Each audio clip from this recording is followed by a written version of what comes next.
안녕하세요. 내 맘대로입니다. 오늘은 은퇴 이후 노후 준비에 반드시 필요한 절세 계좌에 대해서 자세하게 설명드리겠습니다. 지난번 영상에서 절세 계좌 3종 세트는 재테크의 기본이니 꼭 만드시라고 설명드린 바 있습니다.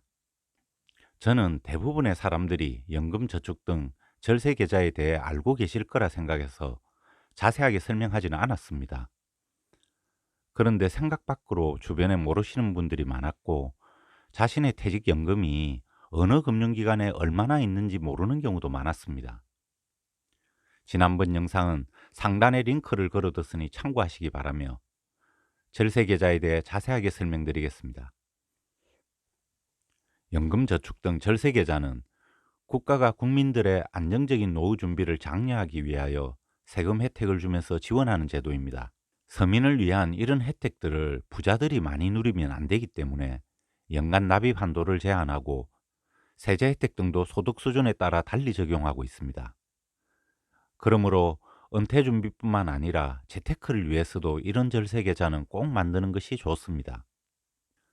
절세 계좌는 노후 준비 및 재산 형성을 위해 돈이 묶이는 대가로 세제 혜택을 주는 것입니다. 지금 당장은 투자할 돈도 없고 여건이 되지 않아도 나중에 필요할 때 활용하면 되니까 일단 계좌를 개설해 두시기 바랍니다. 미리 개설해 둔 계좌는 의무 납입 기간이 줄어들어서 그 가치가 올라갑니다. 은퇴까지 시간이 많이 남았거나 여유가 없는 사람들은 돈을 납입하지 않고 계좌를 개설한 채 그냥 두어도 되고 최소 금액만 납입하다가 여유가 있을 때 납입금을 올려도 됩니다. 연금저축은 증권사의 연금저축펀드와 보험사의 연금저축보험으로 구분됩니다. 연금저축은 보통 연말 소득공제 혜택을 위해 은행에서 가입하기 때문에 은행 상품으로 아는데 실제로는 은행의 계열보험사 상품입니다. 연금저축보험은 사업비 명목으로 보통 7에서 10% 정도를 떼고 시작하기 때문에 10년 이상 납입해야 겨우 원금이 되는 경우가 허다합니다. 중도 해지 시 원금도 못 찾는 경우가 많아 울며 겨자 먹기식으로 계속 납입하는 경우가 많은데 연금저축은 증권사 등 다른 금융기관으로 이전할 수 있습니다. 납입도 자유롭게 조절할 수 있는 장점이 있으니 증권사에서 만들거나 이전하시기 바랍니다. 퇴직연금 DC형은 대부분 은행에 예금으로 운영하고 있습니다. 은행의 퇴직연금은 수익률이 보통 1% 미만으로 물가 상승률보다 낮아서 시간이 갈수록 퇴직금의 가치가 감소하게 됩니다. 퇴직연금에서 S&P 500, 나스닥 100과 같은 ETF 등을 사서 장기로 투자하면 안정성과 성장성의 두 마리 토끼를 잡으면서 은퇴 자금을 마련하기 좋은데 은행의 퇴직연금 계좌는 예적금과 펀드밖에 살 수 없습니다. 퇴직연금과 IRP가 은행에 있으면 증권사로 바꾸시기 바랍니다.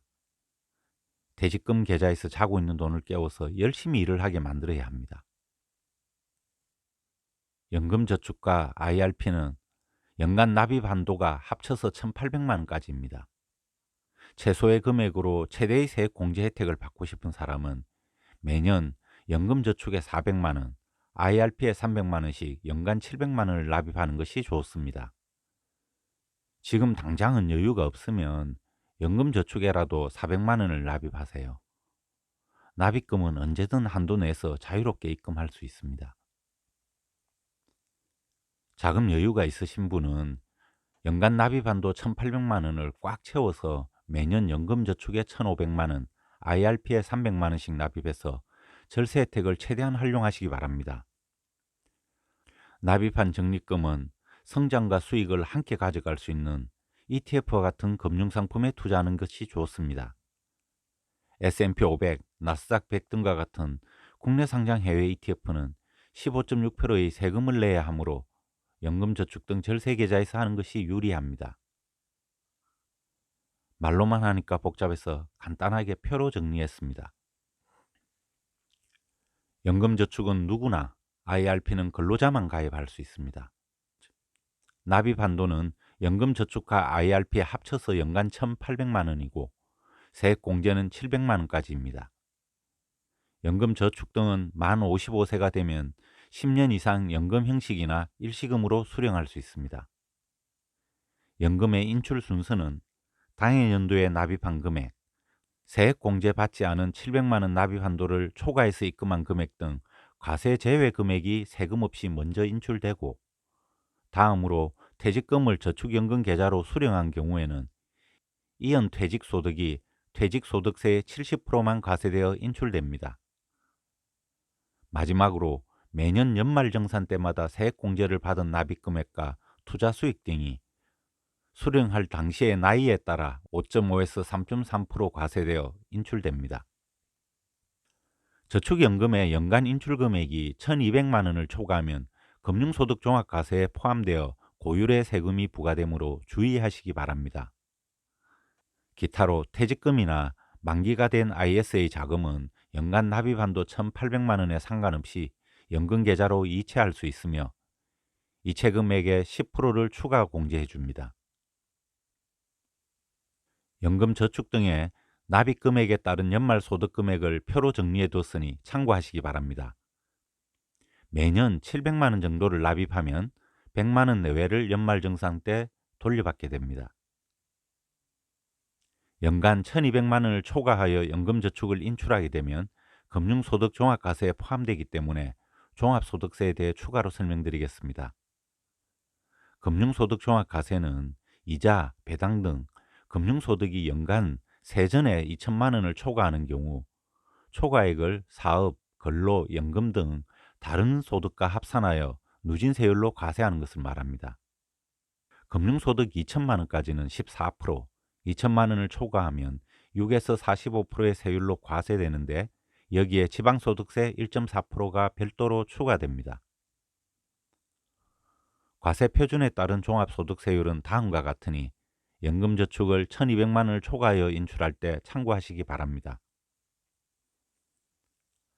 ISA 계좌는 해외 주식을 제외한 국내 주식, 예적금 등 대부분의 금융상품에 투자할 수 있어서 만능 통장으로도 불립니다. 매년 2천만 원까지 납입할 수 있으며 의무 납입 기간은 3년입니다. 배당, 이자, 투자 수익 등에 대해 이익과 손실을 합쳐서 200만 원까지는 세금을 한 푼도 안 내고 초과 수익에 대해서도 9.9%의 저율로 과세합니다. 따라서 배당주 등 배당 수익이 있거나 국내 상장 해외 ETF 등을 투자하는 경우에는 만기 때까지 세금을 내지 않고 복리로 투자할 수 있는 장점이 있습니다. 특히 2023년부터 금융투자소득세가 시행되어 5천만 원 초과 수익에 대해서는 국내 주식도 20에서 25% 세금이 부과됩니다. 그러나 ISA 계좌에서는 비과세되니 꼭 만드셔야 합니다. ISA 계좌도 간단하게 표로 설명드리겠습니다. 19세 이상 성인이면 누구나 은행, 증권사 등에서 가입할 수 있으며 신탁형, 일임형, 중개형 등 세 가지 유형이 있습니다. 계좌는 금융기관 간 이전이 가능하고 유형별로도 이관이 가능합니다. 그러나 이전 시에는 보유 종목을 모두 팔고 현금으로 이전해야 하는 등 상당히 번거로우니 처음부터 증권사에 중개형으로 가입하는 것이 좋습니다. 의무 가입 기간은 3년인데 연장 및 재가입이 가능하며 중도 해지 시에는 비과세 혜택이 없어지고 15.6% 정상과세됩니다. 납입 한도는 매년 2천만 원, 5년간 1억까지 납입 가능하며 해당 연도 납입 한도를 못 채운 경우에는 다음 연도로 이월하여 납입 가능합니다.